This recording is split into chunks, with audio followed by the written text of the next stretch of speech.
Okay, now let's answer the question, how are polynomials named? Well, a polynomial is named from two parts. The first part is determined by the polynomial's degree, or the degree, the degree, the degree. The second part is determined by how many, where did I put that? How many terms there are, sorry everyone, in the polynomial. So let's take a look at this first problem right here. Actually, if you want to take a look over here, I put a little table that can actually help you with the naming. The degrees, determining the degrees, and then the name. So let's take a look at this first problem right here. We got x squared plus 4 minus 8x minus 2x to the third right here.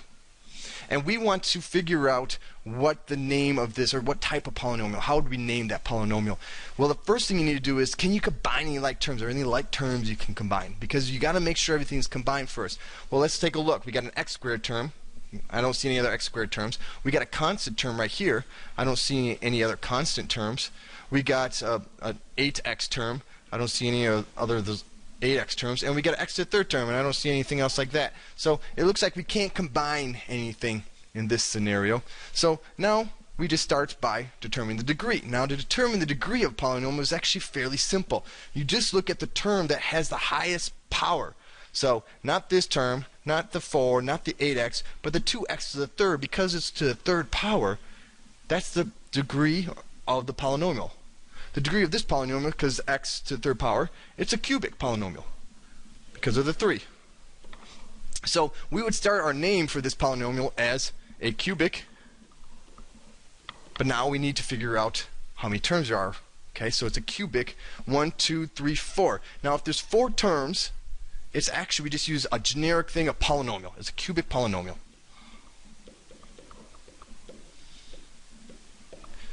If there's one term, let's just say, I'll put it down here, one term, that's monomial. 2 terms,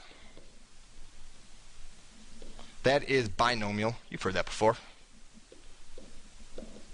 And 3 terms, that is a trinomial. And again, you've heard that before too. Okay? So now let's take this idea and move over to this next problem. We got 3x to the third plus 2x minus x to the third minus 6x to the 5th power. So we want to name that right there. Well, again, the first step, can we combine any like terms? Well, we can. Check it out. Look at this. 3x to the third can be combined with this negative x to the third. So let's combine those, and we get, we'll just put this in order from least to greatest. I get the negative 6x to the 5th, and I bring these two together. I get 3x to the third minus x to the third. That's just 2x to the third. So plus 2x to the third. And then we have plus 2.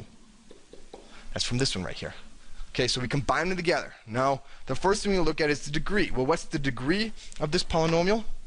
Well, it's determined by the highest degree term. That's, in this situation, x to the 5th term, or negative 6x to the 5th term. If we come over here and look at this table, if the degree is to the 5th term, it would be quintic. If that's how you say that, quintic. Huh. And how many terms are there once we simplify it? There are 1, 2, 3 terms, so it's a quintic trinomial. And that's how you name a polynomial.